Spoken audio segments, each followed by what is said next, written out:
안녕하세요. 건강 365 아나운서 최인경입니다. 일상에서 계단이나 미끄러운 곳에서만 넘어지는 건 아니죠. 집안에서도 평지에서도 삐끗하기도 하고 부딪히면서 넘어지기도 합니다. 그럴 때 골다공증이 있는 분들은 살짝 접질리고 살짝 넘어져도 뼈가 골절되기도 하고요. 그렇게 사고를 당하면서야 골다공증이 있다는 걸 알게 되는 경우도 많습니다. 뼈의 강도가 얼마나 약해질 수 있는 걸까요? 골다공증 자체로는 증상이 없지만 골절로 인한 통증은 물론 발생한 부위에 따라서 다양한 증상이 생길 수 있는데요. 나이 들수록 위험이 높아지는 골다공증의 위험, 예방할 수 있는 방법은 있는 걸까요? 오늘은 골다공증에 대해서 알아보겠습니다. 건강 365 이승철의 아마추어 듣고 시작하겠습니다. 폐경기 여성들의 건강을 얘기할 때 지적이 되는 부분 중에 하나가 골다공증의 위험입니다. 골밀도에 관심을 갖고 살펴야 한다는 건데요. 폐경과 골밀도, 골다공증의 위험은 어떤 연관이 있는 걸까요? 경희대학교 한방병원 황덕상 교수와 함께합니다. 안녕하세요. 네, 안녕하세요. 네, 교수님. 골다공증, 이름을 생각하면은 뼈 조직에 구멍이 생긴다는 거잖아요. 네, 그래서 세계보건기구에서도 골다공증을 정의할 때 골량의 감소와 미세구조의 이상을 특징으로 하는 전진적인 골격계 질환으로 뼈가 약해져서 부서지기 쉬운 상태라고 했는데요. 결국 우리가 이제 뼈를 구성하고 있는 그런 뼈 조직이 어떤 골밀도라고 하는 거를 측정을 했을 때 우리 20대 평균보다도 마이너스 2.5 그램 퍼 미리 제곱밀리미터, 그러니까 단위 용적당 그램 수가 좀 줄어든 상태를 골다공증이라고 정의하고 있는데요. 네. 말 그대로 이제 뼈가 피도 꽉 차고 어떤 뼈에 그런 치밀적인 무기질이 좀 튼튼하게 꽉 차 있어야 되는데 뭐 바람든 무처럼 뼈에 구멍이 생겨서 물렁물렁하고 좀 조직이 성그러져서 부서지기 쉬운 상태를 골다공증이라고 합니다. 네, 그런 일이 왜 생기는 걸까요? 네, 기본적으로 크게 보면 뭐 노화로 인해서 호르몬 변화가 올 수도 있고요. 또는 우리 뼈를 조직하는 그런 구성물질들이 빠져나가는 영양 부족이 돼서 올 수도 있고, 또 우리가 운동 부족을 통해서 어떤 뼈에 자극을 계속 줘서 뼈가 계속 재생산돼야 되는데 그렇지 못하는 이제 운동 부족으로 크게 볼 수도 있습니다. 물론 그렇지만 이제 골다공증이 오시는 분들은 젊은 나이에도 오는 분들도 있고 또는 나이가 많아도 골다공증이 없는 분들도 있는데 이런 것을 결정하는 것은 뭐 유전적인 요인이라든지 또는 성별이라든지 나이나 또는 이제 평소에 먹는 식습관이 뭐 칼슘이나 비타민 D를 충분히 잘 섭취한다든지 그리고 또 이제 신체 활동들이 적절히 있으면서 어떤 약물이나 이런 것들이 골다공증을 좀 악화시키는 약물들이 섭취하지 않는 경우들, 또는 이제 좀 제일 나쁜 것 중에 하나는 흡연이 심하거나 또는 과도한 알코올 섭취들을 하면은 이런 골다공증이 좀 더 빨리 진행이 되고 유발이 된다고 합니다. 네, 일단 뼈의 무기질과 단백질이 감소하는 거죠. 근데 이렇게 뼈 조직이 엉성해진다는 건 어떤 상태를 말하는 건지 사실 얼른 이해가 되지 않거든요. 그렇죠. 우리가 뼈의 구성 성분을 보면은 뭐 거의 이제 무기질, 우리가 뭐 칼슘, 뭐 인거 같은 그런 무기질이 들어가 있는 게 거의 이제 대부분이라고 하고, 그리고 3분의 1 정도는 이제 콜라겐이라고 하죠. 우리 뭐 결합 조직들인 거죠. 이거를 무기질들을 좀 튼튼하게 이어주는 그런 교원 단백질에 해당하는 것들이 구성이 되어 있는데 바로 이런 두 가지들이 좀 부족하게 돼서 뼈가 성그러지게 되는 거고, 실제로 이제 뭐 엑스레이나 어떤 조직학적으로 보면은 정말 이렇게 구멍이 뻥뻥 뚫려 있는 그런 모양을 보게 되는데요. 결국은 우리가 뼈라는 거는 이제 성장하면서부터 지속적으로 성장하게 돼서 뼈는 가만히 이제 고정되어 있는 게 아니고 계속 이제 조골세포라고 그래서 뼈를 만들어주는 그런 세포도 있고, 또 파골세포라 그래서 뼈를 파괴하는, 그래서 우리 몸에서 뼈가 건강한 뼈로 계속 이제 지속적으로 재형성되고 교체되는 과정이 있어야 되는데 어떤 특정한 나이가 되거나 어떤 특정한 원인이 되면은 만드는 것보다 파괴하거나 부서져서 없어지는 것들이 많아질 때에는 오히려 이제 골다공증이 문제가 되는데요. 이럴 때는 뭐 길이 성장이나 이런 게 문제가 있는 게 아니라 어떻게 보면 이제 골 자체가 무게도 줄고 좀 잘 부서지는 그런 형태를 갖게 되는 구조로 변하게 되는 것이 골다공증입니다.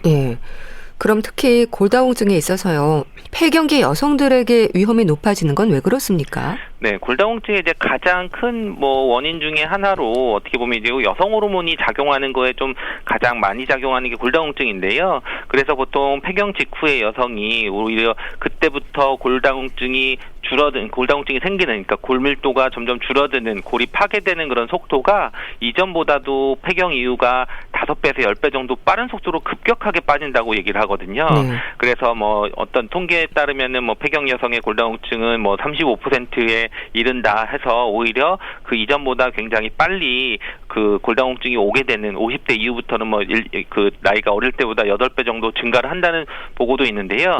결국은 우리 몸에서 이제 에스트로겐이라고 하는 것이 그 조골세포를 자극해서 뼈를 잘 만들어지라고 하는 건데 이 여성 호르몬인 에스트로겐이 부족해지기 때문에 뼈를 만들어라 하는 그런 능력들이 좀 줄어들게 되고요.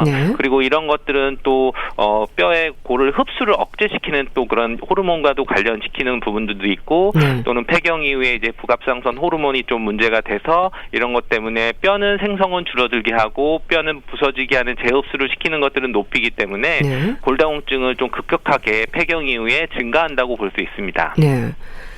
근데 교수님은 골다공증은 증상으로 진단이 되는 게 아니라 이제 사고로 인해서 병원에 가서야 골다공증이 있다는 걸 알게 되는 경우가 많다고 들었습니다.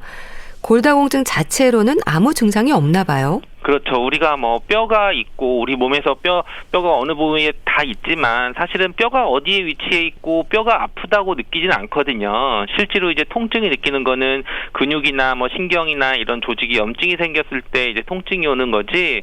골다공증 자체 이제 골밀도가 성그러졌다고 해서 그것 자체 어떤 감각을 만들지 않기 때문에 실제로 골다공증이 꽤 심하게 진행이 돼도 특별히 2차성으로 다치거나 골절이 있거나 또는 어떤 구조적으로 문제가 생겨서 그 구조 변경 때문에 근육이나 다른 염증이 생기지 않으면 통증도 없고 불편한 게 없을 수가 있는데요. 그렇기 때문에 이제 폐경기 이후 여성에게는 꼭 건강검진을 할 때 골밀도를 꼭 한번 체크를 해보고 검사를 하는 것이 굉장히 중요한 이유입니다. 그래서 바로 이런 골다공증이라는 거는 뼈의 손상 2차적으로 골절이 있기 전에는 통증이나 이런 게 전혀 없고 어떤 다른 생활이나 해도 문제가 없는데 문제는 이제 골절이 됐을 때 심각한 문제들이 오는 것들이 좀 더 치명적인 그런 질병이라고 볼 수 있습니다. 네.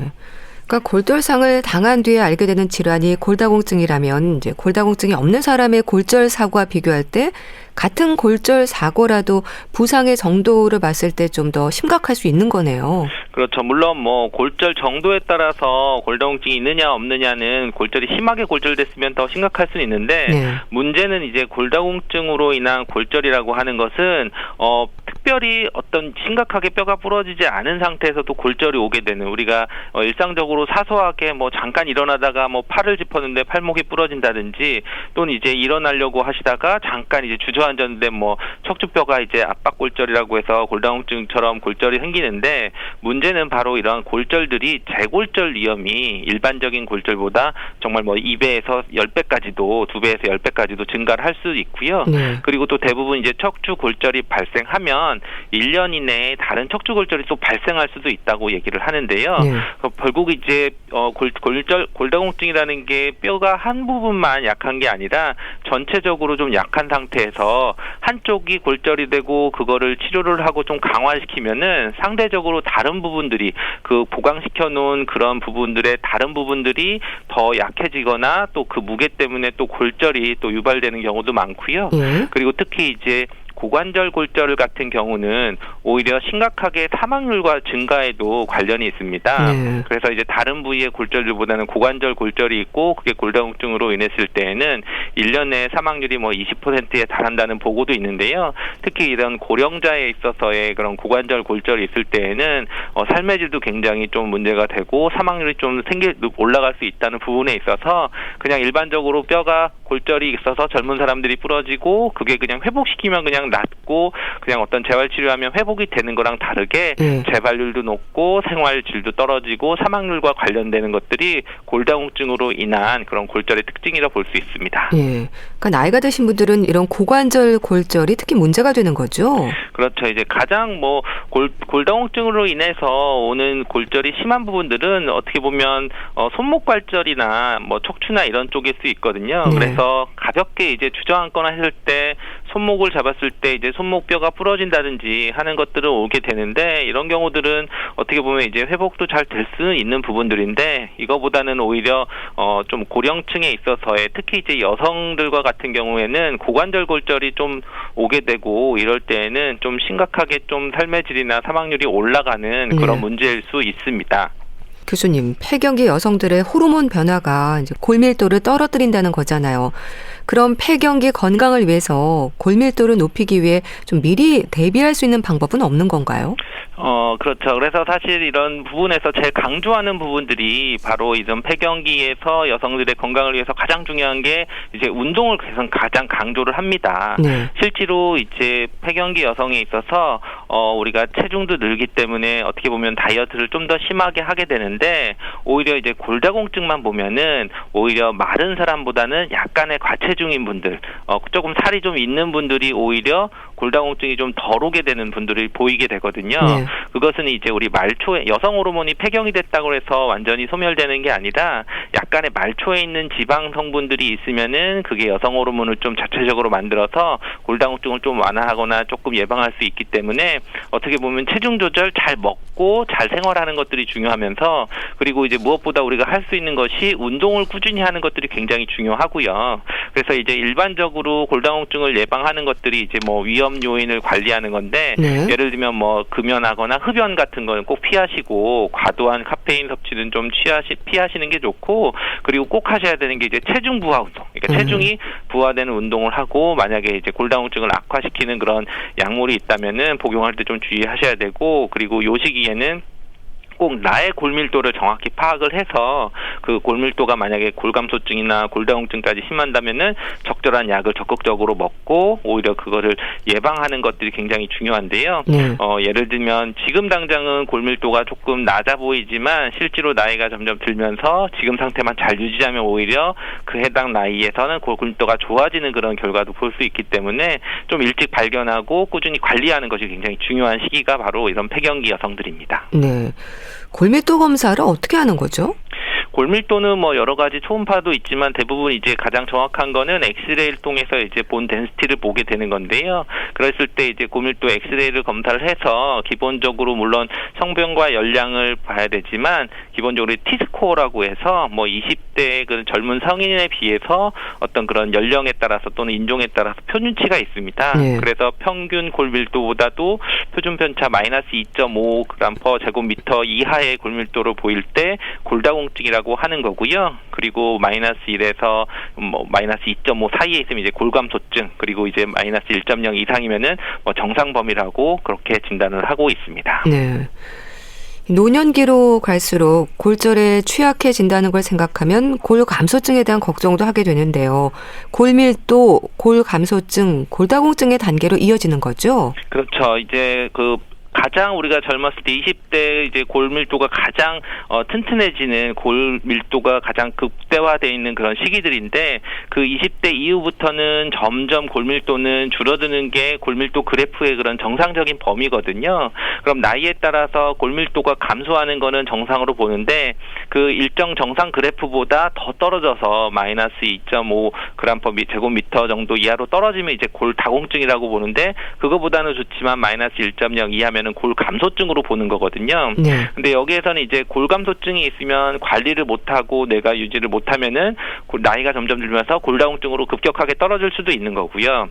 근데 만약에 지금 나이에서는 골감소증이지만 오히려 관리를 잘하고 이게 골밀도가 뭐 증가를 하진 않더라도 지금 골감소증만 잘 유지하면은 거꾸로 내 해당 나이 뭐 한 5년이나 10년 후의 나이를 비교를 해보면 오히려 해당 나이에 비해서는 좀 위에 있는 높이 위에 있는 거라서 골감소증이 좋아지는 그런 효과를 볼 수도 있거든요. 그래서 점점 나이가 들면서 골밀도가 늘어나고 강화되는 이런 것보다도 오히려 지금 상태, 지금 해당 나이에 골밀도를 잘 유지를 하고 했을 때 오히려 골다공증까지 안 가고 오히려 그 나이에 비해서는 훨씬 더 건강한 골밀도를 유지할 수 있습니다. 네.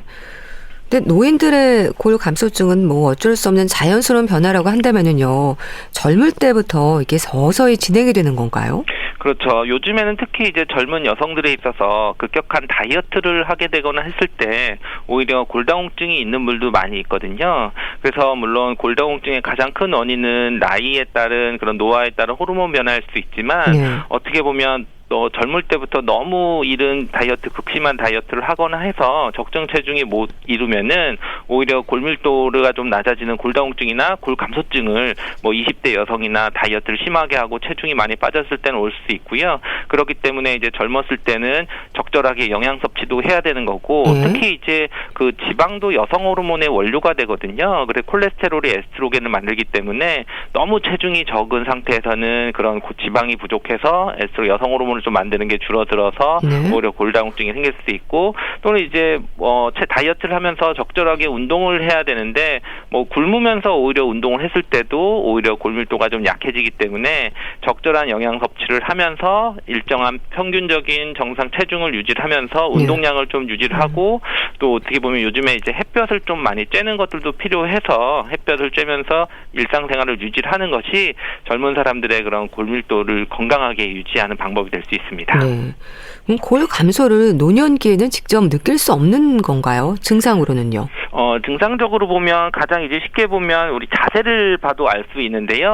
뭐 갑자기 키가 뭐 내가 평균적으로 젊었을 때보다 피가 많이 줄었다. 그리고 또는 등이 좀 굽거나 하면은 기본적으로 뼈가 작아진다기보다 물론 뼈와 뼈 사이에 있는 그런 결합 조직이 줄어드는 걸 수도 있지만 뼈가 성거러지는 골다공증의 좀 위험성이 좀 볼 수가 있는 거기 때문에 어떤 특정 나이 폐경기 정도 나이가 되면 건강검진을 통해서 골밀도를 좀 측정하는 것도 있지만 만약에 내가 예전에 비해서 키가 많이 줄고 허리도 많이 굽고 등이 좀 자세가 좀 나쁘다고 하면은 오히려 좀 골다공증 검사를 해서 그리고 또 그런 부위에 통증까지 계속 다른 질환은 없고 디스크도 없는데 계속 허리나 등이나 통증이 좀 지속이 된다 그러면은 골밀도 검사를 좀 같이 한번 해보는 것이 좋습니다. 네.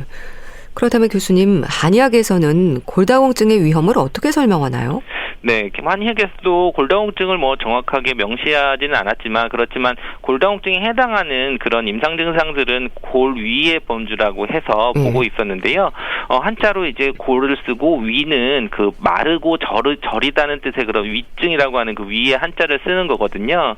결국 이제 뼈가 말랐다. 뼈가 성그러졌다 이렇게 표현해서 어떻게 보면 뭐 예전에는 뭐 현미경이나 뭐 해부학적으로 볼 수 있는 건 아니지만 뼈가 마르고 어떻게 보면 약해졌다고 하는 그런 관점에서 골다공증에 인식을 했고 그런 게 이제 한의학에서는 신기능 우리 그 근본적인 체력이나 면역력, 정력을 얘기할 때 신장 기능이 마르고 부족한 것을 골다공증의 원인이라고 봤습니다. 결국은 이제 단순히 뼈만 본 게 아니라 우리 몸에서 체력이나 기본적인 근육이나 그 정력이나 어떤 활력을 좀 볼 수 있는 신기능이 약해진 것을 바로 골다공증의 그런 원인으로 본 것이고 그래서 이제 골다공증을 치료하는 약들을 보면은 대체로 다 여러 연구들 최근의 연구들이나 또는 각각 처방들을 보면은 골다공증에 효과 있고 골밀도를 좀 좋게 하는 것들이 다 보신시켜주거나 또는 이제 장양시켜주거나 그리고 보혈해주는 피를 보충을 해주는 그런 약재들을 써서 오히려 골다공증을 좀 치료를 하고 많이 썼던 약재들이 들어갑니다. 네. 그럼 골다공증의 단계로 가지 않도록 뭐 비타민 D라든지 영양 섭취에도 신경을 쓰게 되는데 탕약이 처방이 되는 경우도 있지 않나요? 네, 맞습니다. 그래서 흔하게 뭐 골다공증에 좋은 거는 녹용이나 녹각 이런 것들이 아무래도 좀 뼈를 튼튼하게 해주는 한약의 대표적인 것으로 보는데요. 저희가 뭐 기존 연구들을 봐도 이제 뭐 지왕이라든지 두충이 가장 많이 쓰여지는 그런 한약재에 들어갔었고 그런 것뿐만 아니라 뭐 산수유나 황기, 뭐 골세보 음양곽, 당귀, 토사자, 뭐 녹각, 속단, 단삼, 보골지, 산약 이런 것들의 약재들이 좀 많이 쓰여지고 실제로 이런 약재들에 대한 연구를 봐도 골밀도나 또는 이제 골이 생성되는 그런 효과들이 어느 정도 좀 밝혀지는 그런 것들을 보는데요. 근데 이런 약재들의 성분들이 어떤 성분보다도 한의학에 기본적으로 보면은 보신시켜주고 장양시켜주고 또 어떤 체력을 올려주고 하는 약재들이 기본적으로 골밀도를 좀 좋게 했기 때문에 기본적으로 골다공증이 있다 그래서 이런 약으로만 치료를 하는 게 아니라 기본적인 운동 처방이나 또는 영양 성분이나 또 심할 때에는 골다공증 양약을 좀 쓰면서 같이 치료하는 그런 방법을 쓸 수 있습니다.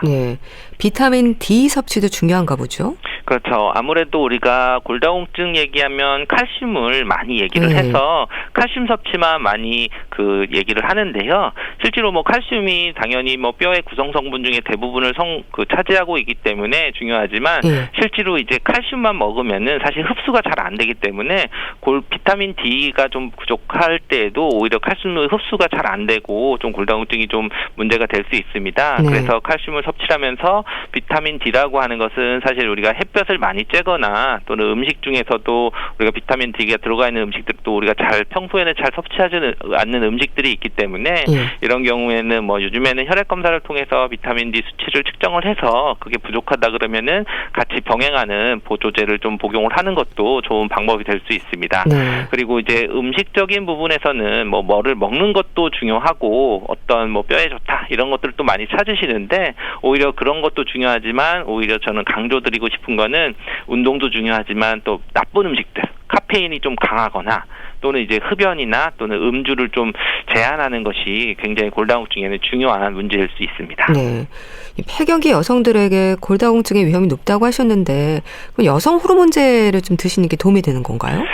기본적으로 이제 여성 호르몬제를 쓰는 게 골다공증을 예방하는데 가장 좀 효과적인 방법일 수는 있는데요. 근데 이것은 좀 질차를 받으시고 그 주치 선생님과 상담을 해야 되는 부분들이 있습니다.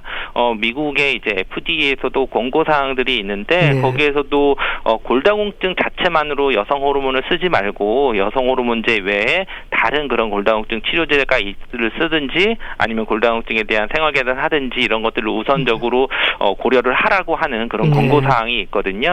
그러니까 골다공증만을 위해서 여성 호르몬제를 쓰는 게 아니라 만약에 다른 갱년기 증상이 심하거나 했을 때 여성 호르몬제를 병행할 수 있지만 만약에 그런 것이 없고 또 다른 골다공증 약으로 인해서 골다공증이 잘 관리할 수 있다 그러면은 여성 호르몬제가 꼭 유일하게 정답처럼 쓰는 그런 약은 아닐 수 있으니 오히려 그런 거는 정확히 진단을 받으시고 좀 처방을 받는 것이 가장 현명한 방법일 수 있습니다. 남성들의 경우에도 골다공증의 위험은 있는 거죠? 그렇죠. 아무래도 여성들에 비해서는 특히 이제 여성 호르몬이 줄어드는 폐경 이후에는 남성들이 골다공증이 좀 약하기는 하지만 기본적으로는 요즘에는 이제 영양 수치가 좀 떨어진다든지 또는 어떤 다른 질환들이 있어서 나타날 때는 오히려 골다공증이 남성들에게 나타날 수 있습니다. 그렇지만 일반적으로 고관절 발등이나 이런 것들을 보면은 여성이 남성보다는 한 두 배 정도 더 이제 많은 그런 양상들을 보이기 때문에 남성들도 오히려 골다공증에 대해서는 항상 주의를 하고 운동이나 영양 섭취나 또는 특히 요즘 같은 겨울에는 춥기 때문에 햇볕을 좀 보는 또 특히 노인 같은 분들은 집에 실내에서만 거주를 하기 때문에 햇볕에 노출하는 것이 좀 부족하기 때문에 비타민 D 합성이라든지 이런 게 항상 부족할 수 있다는 것을 고려를 해서 운동도 하고 햇볕도 쐬고 또는 적절한 영양 섭취를 하는 것이 가장 중요합니다. 흔히 뼈가 굵다, 가늘다로 표현을 하잖아요. 겉으로 보이는 뼈의 굵기나 다리 두께로도 골밀도나 근육량을 짐작할 수가 있습니까? 기본적으로는 골밀도와 관련되는 것은 사실은 두께보다는 오히려 이제 길이 성장과 관련되는 부분들은 또 생각할 수는 없는데요. 그렇지만 이제 이런 거는 검사를 통해서만 알 수 있는 거고 외형적으로 보면은 관찰 안 되는데 근데 이제 골다공증과 관련돼서 말씀드릴 때는 뼈만 생각하지 말고 항상 근육을 같이 생각하라고 얘기를 하거든요. 결국은 뼈를 튼튼하게 자극을 될 수 있는 것은 근육 활동을 계속해야 지속적으로 뼈를 자극하면 하면서 골밀도를 유지할 수 있는 근간이 되기 때문에 우리가 보통 근육량을 보는 것들이 뭐 팔뚝 두께를 본다든지 또는 허벅지 두께를 봐서 뭐 근육량이 좋다 나쁘다를 판단할 수 있기 때문에 기본적으로 이제 허벅지가 좀 운동도 많이 하고 걷는 것들 운동을 많이 했을 때 오히려 이제 근육량도 좋아서 골밀도가 좋을 수 있습니다. 물론 이럴 때 좀 고려를 해야 되는 것은 운동 중에서 이제 산책을 하면 기본적인 유산소 운동이기 때문에 일반적인 그런 심폐기능도 좋게 하고 뭐 건강을 유지하고 체력을 유지를 할 수는 있지만 골밀도만 볼 때는 그냥 걷는 거에서는 골밀도를 늘리는 거 운동으로는 좀 약하기 때문에 좀 이제 하중을 주는 운동들, 그러니까 조금씩 뛰는 운동들을 좀 중간중간에 넣는다든지 아니면 이제 운동 전후로 살짝 제자리에서 뛰면서 뭔가 하중을 주는 그 뼈의 관절들을 좀 하중을 주는 운동들을 하는 것이 굉장히 중요할 수 있습니다. 네, 좀 근육을 키워야 되는 건가요? 네, 그렇습니다. 그래서 기본적으로 골다공증을 얘기할 때 뼈에 집중하기보다는 우리가 현실적으로 할 수 있는 거는 물론 운동에 있어서는 근육량을 키우고 근육에 자극을 주는 건데요. 그랬을 때 기본적인 운동들은 그 웨이트 베어링 에어로빅 엑서사이즈라 그래서 체중을 주는 거. 그러니까 수영 같은 거는 유산소 운동이지만 체중 부하가 없는 거거든요. 그래서 수영을 아무리 열심히 해도 골다공증에는 어떻게 보면 좀 좋은 효과들이 좀 적을 수가 있고요. 그리고 걷는 것도 어떻게 보면 이제 수평 이동이 많기 때문에 그런 부분들도 조금 골다공증에서는 좀 약한 자극일 수 있지만 우리가 예를 들면 줄넘기를 한다든지 아니면 줄넘기까지는 아니어도 가볍게 뛰면서 상하의 그런 체중 부하 운동을 좀 주는 운동들이 됐을 때 오히려 좀 골다공증에 좀 도울 수 있고요. 아니면은 그냥 제자리 뛰기 점핑 운동을 해서 하는 부분인데 특히 이제 이런 거 운동을 할 때 주의하셔야 되는 거는 한꺼번에 많이 하는 것보다는 일주일에 4회 이상 했을 때 어느 정도 골다공증에 좀 좋은 골밀도를 좀 튼튼하게 해주는 효과가 있고 일주일에 4회보다 밑에 있을 때에는 조금 영향이 좀 적을 수가 있으니까 기본적으로 운동하는 시간이나 또는 운동하는 횟수나 그리고 또 이렇게 웨이트 베어 이렇게 중력을 좀 부는 체중을 부하를 줄 수 있는 그런 운동들을 선택을 하는 것이 좀 중요합니다. 네. 등산은 어떨까요? 등산 많이 하시는데 이렇게 무릎 관절염으로 고생하는 분들에게는 좀 조심스럽다는 생각도 들거든요. 그렇죠. 이제 기본적으로 등산이 여러 가지 면에서 뭐 운동도 많이 되고 체력을 많이 필요할 수 있는데 이제 등산이 이제 좀 위험한 거는 이제 골다공증 있는 분들은 넘어지면 이제 큰일 날 수 있거든요. 그러니까 사소하게 넘어졌지만 오히려 골절이 이루어질 수 있는 거기 때문에 만약에 이제 등산에서 길이 좋고 좀 넘어지지 않을 수 있는 등산이면 괜찮지만 또 만약 발을 헛디거나 할 수 있는 그런 상태에서는 오히려 골다공증이 심한 분들은 등산할 때 특히 조심하셔야 돼서 골절이 생기는 거를 좀 예방을 하셔야 되고요.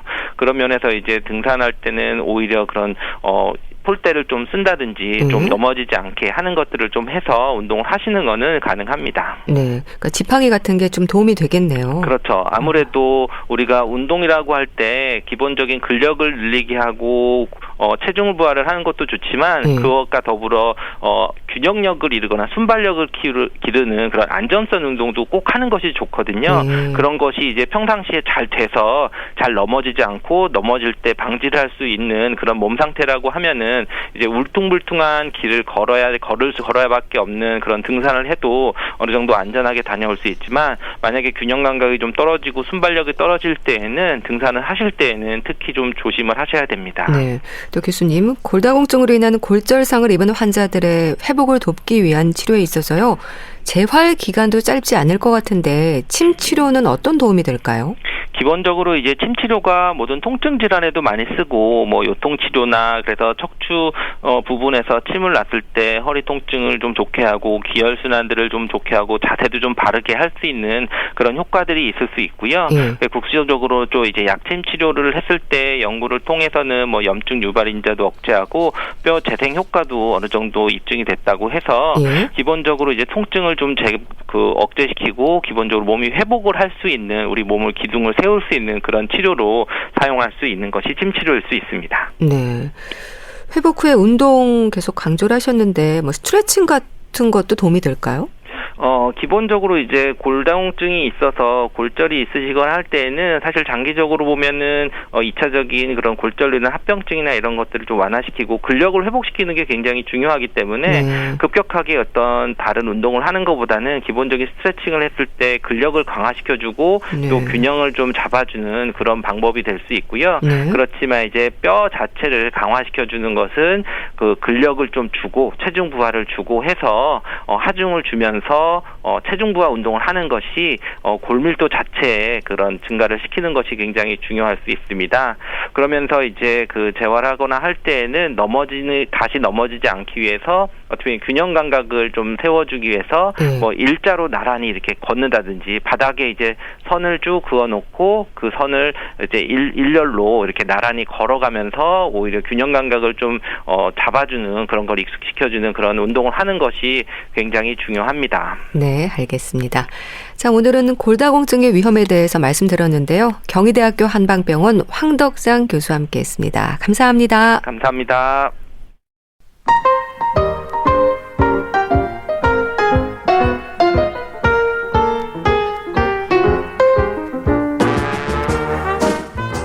건강한 하루의 시작.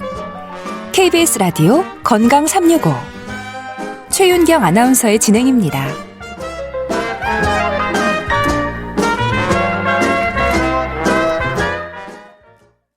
KBS 라디오 건강 365 함께하고 계십니다. 주말에 함께하는 건강책 정보 북컬럼니스트 홍순철 씨와 함께합니다. 안녕하세요. 네, 안녕하세요.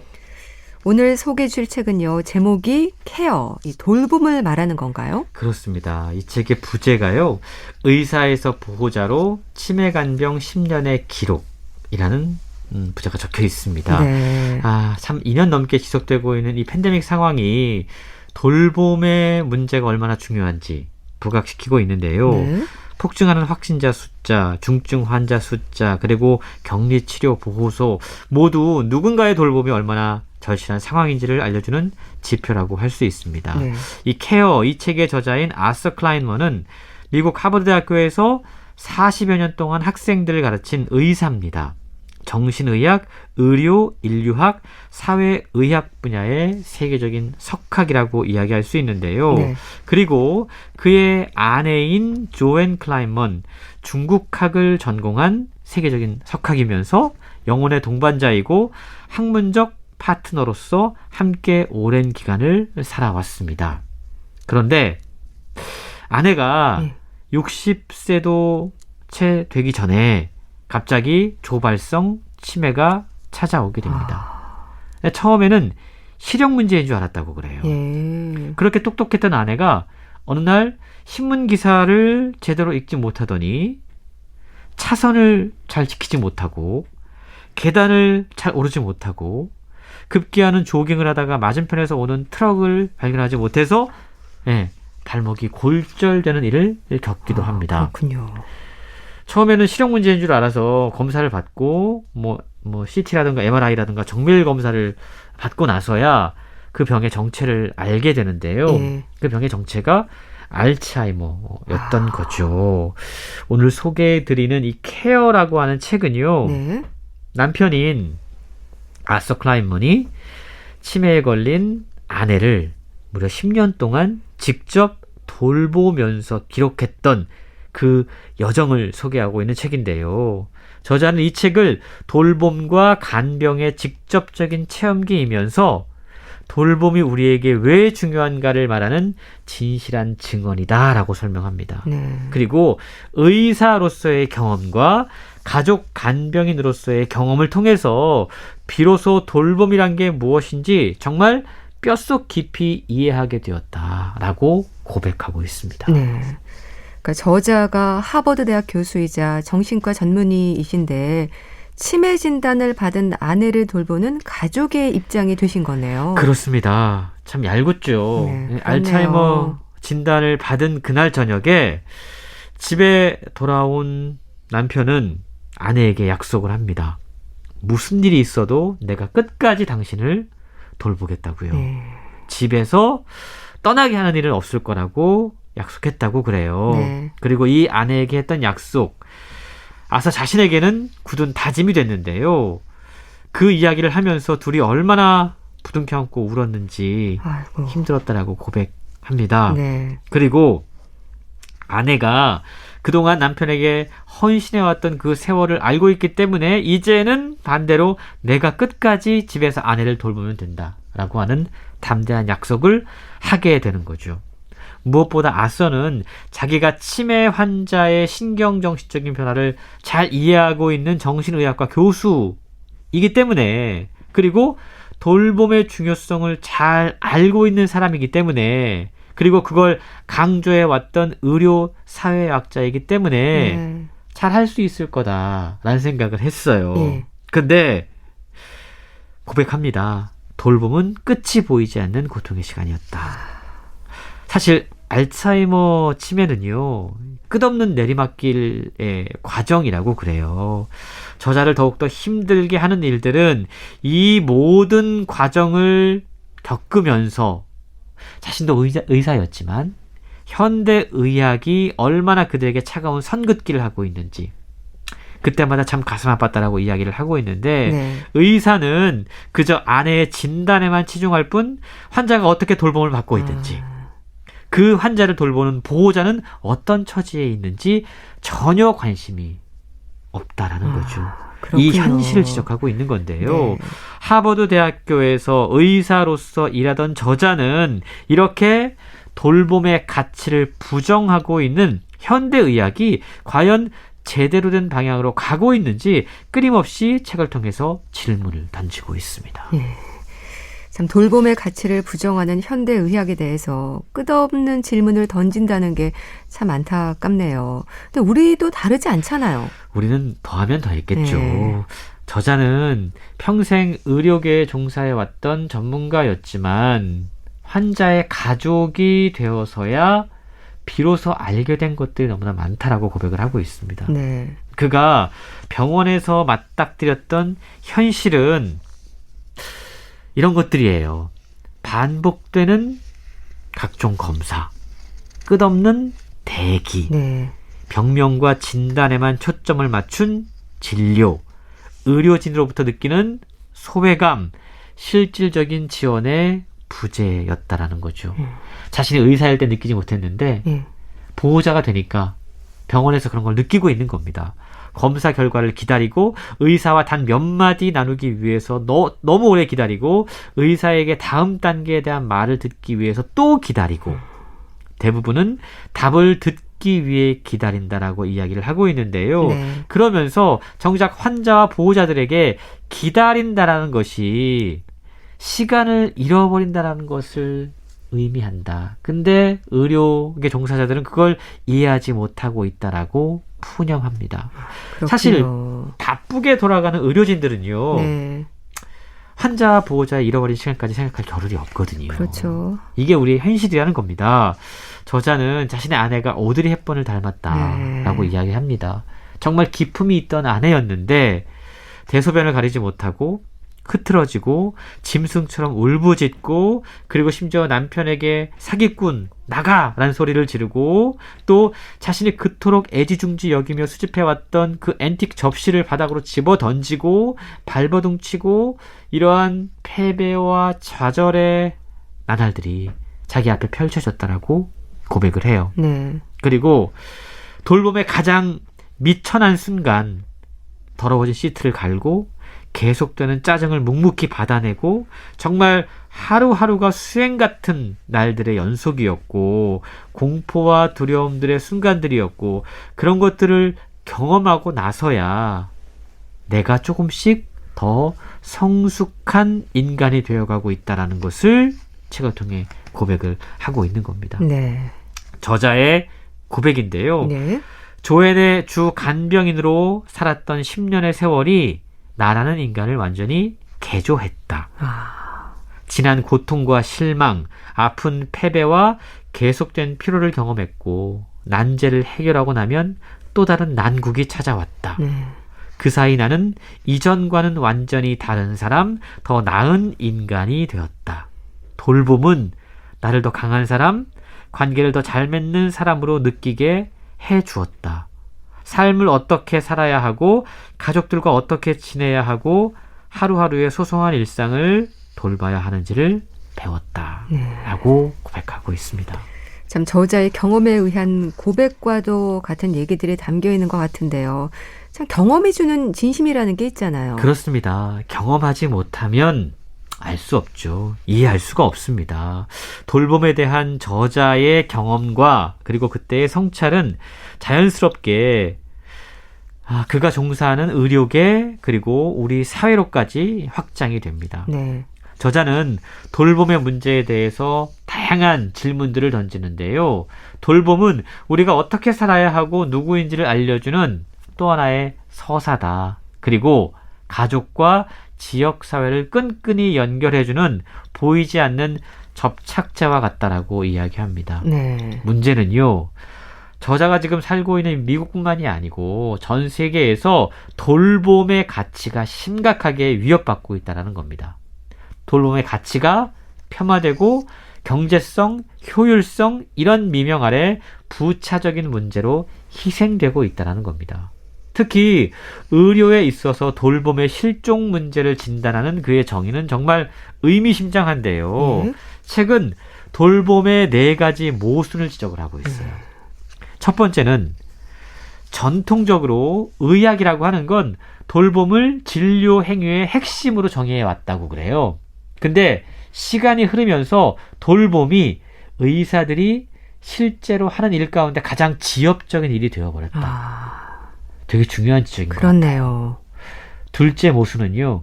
의료계 전문가들이 자신보다 더 돌봄에 기여하는 간호사, 보건 전문가, 가족과 같은 중요한 협력자들을 일상적으로 무시하고 있다라는 지적입니다. 예. 세 번째 모순은요.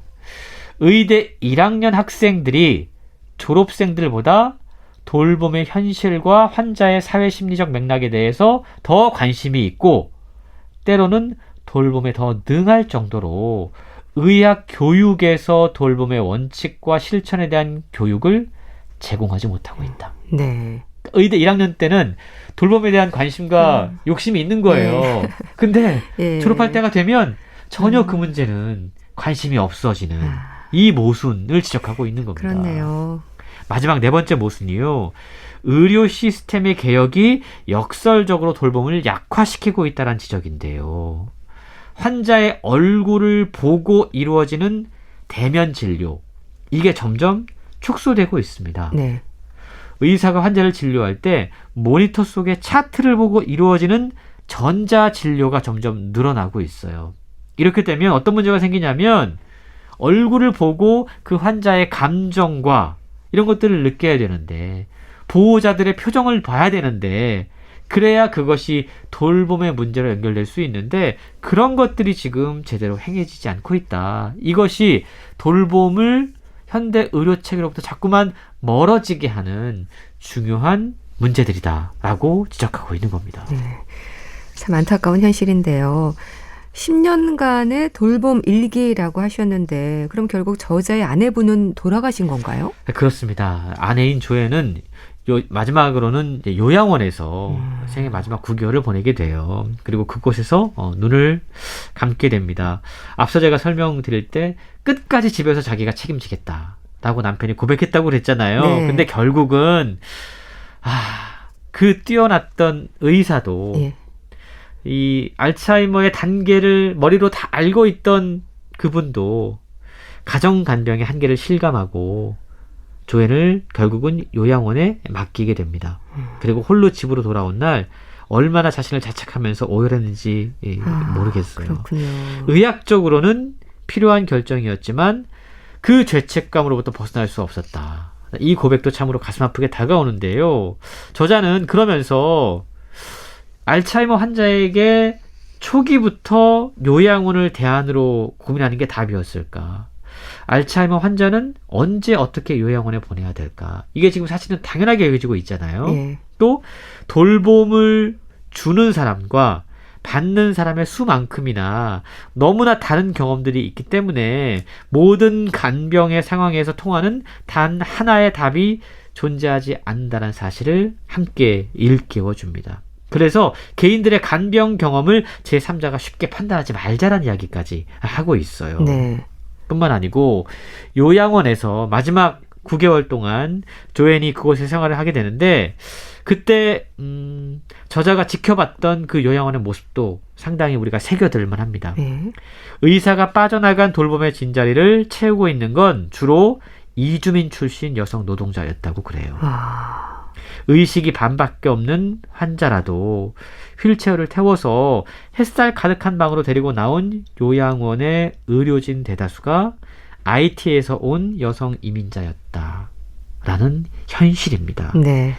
병의 경과에만 관심이 있고 환자의 경험에는 무관심했던, 그리고 하버드대 의대 인맥을 통해서 만났던 의료진들과는 다른 정말 또 다른 차원의 돌봄을 요양원에서 목격하고 경험하면서 저자는 우리 사회가 영웅적이고 독립적인 행동을 장려하기 위해서 지금 돌봄의 실천을 무시하고 있는 것은 아닌지 되돌아봐야 된다라고 지적하고 있는 겁니다. 네. 참 돌봄의 문제, 돌봄의 의미와 가치에 대해서 좀 진지하게 생각해 볼 시점이지 않을까 싶습니다. 남의 일이 아니라 우리 누구에게나 있을 수 있는 일이잖아요. 그렇습니다. 2년 넘게 지속되고 있는 이 지난한 감염병, 돌봄의 중요성을 우리에게 더욱더 두드러지게 보여주고 있는데요. 네. 우리에게 발생한 이 돌봄의 공백과 돌보는 사람들의 어떤 처우의 문제, 이게 시스템의 문제이기도 하지만 그동안 우리가 이 돌봄의 가치를 어떻게 여겼는지, 지나치게 낮게 평가하고 있었던 것은 아닌지 한번 생각해 봐야 된다는 거죠. 네. 세계에서 가장 명망 있는 하버드 의대 교수이면서 그 대학병원의 의사이기도 했던 저자가 일찌감치 여러 가능성을 다 배제하고 아내를 위해서 가정 간병에 매달리면서 오랜 시간 홀로 분투했던 이유는 무엇이었을까 생각해 보게 되는데요. 네. 돌봄보다 수익을 우선하는 의료 현장에 누구보다 크게 좌절한 사람이 내릴 수밖에 없었던, 어찌 보면 강요된 선택은 아니었는가 하는 생각을 해보게 됩니다. 네. 개인에게 돌봄을 떠맡기는 사회는 누구에게도 안전하지 않다라는 저자의 고백. 우리 모두는 시기만 다를 뿐 언젠가 늙음과 아픔을 피할 수 없는 존재라는 사실을 기억하면 좋을 것 같고요. 네. 저자가 고백하듯이 타인의 아픔을 돌보는 일은 곧 당신 자신을 돌보는 일이 되기도 한다란 말 꼭 함께 새겼으면 좋겠습니다. 네. 다른 사람의 아픔을 돌보는 일이 곧 자신을 돌보는 일이다. 돌봄의 경험으로 채워진 케어, 북컬럼니스트 홍순철 씨와 함께했습니다. 감사합니다. 고맙습니다. 에픽하이의 플라이 보내드리면서 인사드릴게요. 건강365 아나운서 최인경이었습니다. 고맙습니다.